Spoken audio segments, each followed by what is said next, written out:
एक बार की बात है। एक लड़का था, उसका नाम प्रकाश था, जो एक नगर में रहता था। वो अपने जीवन से बहुत ही निराश था। उसकी निराशा का कारण यह भी था कि वो अब तक अपने जीवन में कुछ भी नहीं कर रहा था।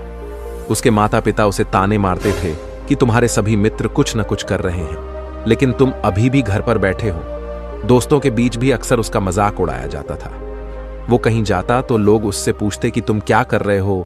उसे यह बताने में भी शर्म आ रही थी। वो कुछ नहीं कर रहा था। धीरे धीरे उसने रिश्तेदारों से मिलना जुलना कम कर दिया और लोगों से मिलना भी बंद कर दिया। वो ज्यादातर समय घर पर ही रहता है। वो अकेला रोता है और भगवान को कोसता है और अपनी किस्मत को दोष देता रहता है। अब उसे अपना जीवन बोझ लगने लगा था। कभी कभी वो सोचता था कि कब वो कुछ करने के लायक बनेगा, और फिर वो सोचता कि जिंदा रहने से अच्छा मर जाना है। एक दिन वो अपने नगर की एक गली से गुजर रहा था।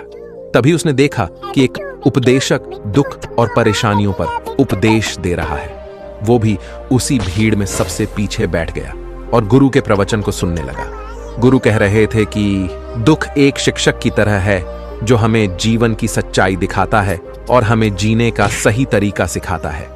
आप चाहें तो जिंदगी को सही तरीके से जीना सीख सकते हैं। गुरुजी उपदेश दे रहे थे कि तुम चाहो तो कुछ भी हासिल कर सकते हो, और अगर चाहो तो एक कोने में बैठकर रो सकते हो।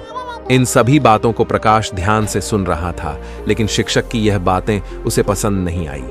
उसने खड़े होकर कहा कि कुछ भी सिखाने से दुख दूर नहीं होता। इसमें केवल दर्द होता है।